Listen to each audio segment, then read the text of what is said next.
சீக்கிரமாய் வருகிறார் தேவ ஜனமே. இன்று ஆண்டவர் வந்தால் உன்னுடைய நிலைமை என்ன? சினிமா பார்த்துட்டு இந்த இடத்துல உட்கார்ந்து அல்லேலூயா அல்லேலூயா டான்ஸ் ஆடிட்டு இருக்கியா? Be careful. அக்கிரம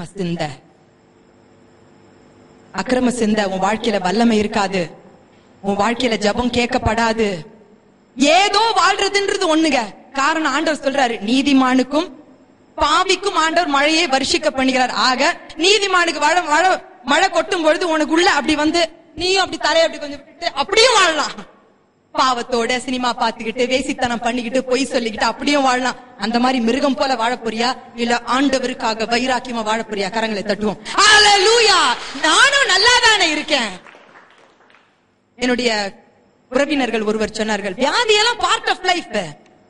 இந்த வியாதி இருக்கு, அந்த காலையில ஒரு மாத்திரை, மத்தியானம் ஒரு மாத்திரை, நைட்டு ஒரு மாத்திரை, ஒரு மருந்து சாப்பிட்டால் எல்லாம் போயிடுச்சு. Part of life. ஆனா ஆண்டவர் சொல்றாரு, நான் உன் வாழ்க்கையில வந்தா பரிபூரணம். கரங்களை தட்டுவோம். பரிபூரணம் நல்லா இருக்கணும். வேதத்தை எடுத்து வாசி. தானியேலோட புஸ்தகத்தை அப்பு ப்ரமோஷன் தான். ஜெயம். தானியேலுடைய காரியம் ஜெயமாய் முடிந்தது. உன் கணவர் ரட்சிக்கப்படலன்னு வச்சுக்கோ. இன்னைக்கு இந்த நாள்ல உன் இருதயத்தை ஆராய்ஞ்சு பாரு. என் உள்ளத்துல எப்படி நான் இருக்கிறேன்? டிராமா பார்த்தா இன்னும் என் கண்ணு அப்படி போதா? என்ன ஆச்சு? யார் கூட அவன் பழகுறான்? இப்போ 3 நாளைக்கு முன்னால வேற கேர்ள் ஃபிரெண்ட் இருந்தது. இன்னைக்கு என்ன? ஸ்தோத்திரம் ஆண்டவரே, ஸ்தோத்திரம் ஆண்டவரே, ஸ்தோத்திரம் ஆண்டவர். அது இல்ல, சீ எனக்கு இது வேண்டாம். கரங்களை தட்டுவோமா? நல்லா தட்டுங்க. சீ எனக்கு வேண்டாம். நானும் நிறைய சினிமா பார்த்தவள் தான். எல்லாம் இன்றைக்கு கொண்டு வந்து எந்த ஒரு இச்சையே இல்ல. I am not tempted. You should not be tempted. இன்னும் கொஞ்சம் ஒரு சிகரெட் பிடிச்சு பாக்கட்டா? நல்லா இருக்கும். ஸ்மெல் பயங்கரமா இருக்கே. இந்த குடியை என்னால ஐயோ முடியல. அது இல்ல, ஒரு நாள் வரணும் உனக்கு. கேவலம் சீ அதையா போய் நான் சாப்பிட்டு கொண்டிருந்தேன். அந்த நிலைமைக்கு நீ வரணும். அக்கிரம சிந்த உன்னுடைய உள்ளத்துல இருந்து அகன்று போனோம். எடுத்துக்கொள்வோம். நீதிமொழிகள் 28:9 வசனம். வேதத்தை கேளாதபடி, வேதத்தை தேடாதபடி, தன் செவியை விளக்குகிறவனுடைய ஜெபமும், தன் செவிகளை விளக்குகிறவனுடைய ஜெபமும் அருவருப்பானது. I know some people who say I don't have time to read the Bible. அக்கா, ஏன்கா என் வாழ்க்கையில நல்லா இல்ல? ஏன்கா என் வியாபாரம் நல்லா இல்ல? ஏன்கா என்னால ஜெபம் பண்ண முடியல? ஏன் என் வாழ்க்கை அப்படி இருக்குது? ஏன்கா கணவனும் மனைவி நாங்க சண்டை போட்டுட்டே இருக்கோம்? ஜெபம் பண்றியா? பைபிள் படிக்கிறியா? I have no time to read the Bible. குட்டிக்கரணம் போட்டுக்கிட்டே இருக்கேன். கொஞ்சம் சங்கீதம், கொஞ்சம் நீதிமொழிகள். இந்த நாள் ஆண்டவர் உன்னோடு பேசுறார். வேதத்தை நீ புறக்கணித்தால் உன்னுடைய ஜெபத்தை ஆண்டவர் புறக்கணித்து விடுவார். அது மாத்திரமல்ல, வேதத்தில் உள்ள ரகசியங்கள், வேதத்தில் உள்ள உண்மைகளை நீ தர்க்கம் செய்து கொண்டே இருந்தால், அது என்ன ஞானஸ்நானம், அது என்ன பரிசுத்த ஆவி, அது என்ன இது என்ன அது. அடுத்தது ரொம்ப முக்கியமான காரியம், உன் வாயை அடக்குவது. சங்கீதம் 141:3.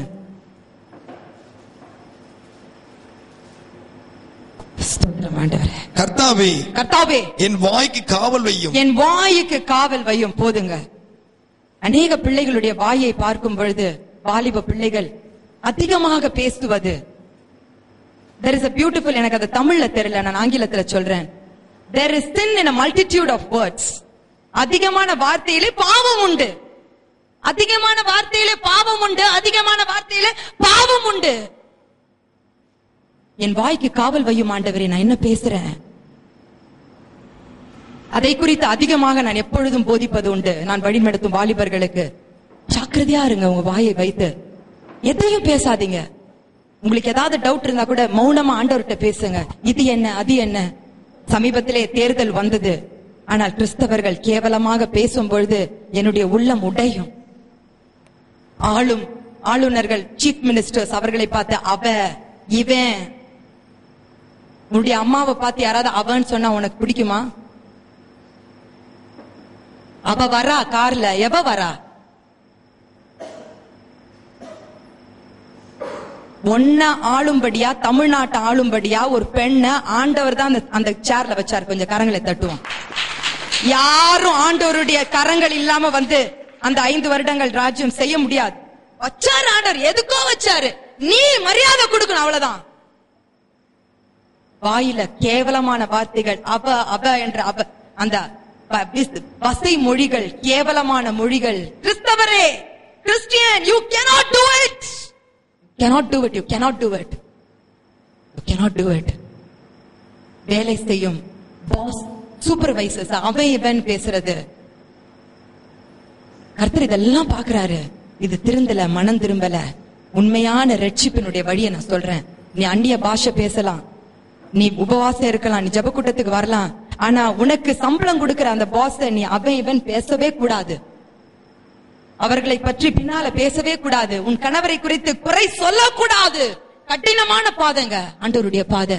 ஆண்டவர் சொல்வாரு, என்னிடம் ஆண்டவர் ஒரு நாள் கேட்டார், ஒரு காரியங்களை, சில காரியங்களை குறித்து மற்றவர்களோடும் நான் பேசும்போது ஆண்டவர் சொன்னாரு, என்கிட்ட சொல்றத விட்டுட்டு இன்னொருத்தையும் சொல்றேன், அப்ப என் மேல நம்பிக்கை இல்லையா?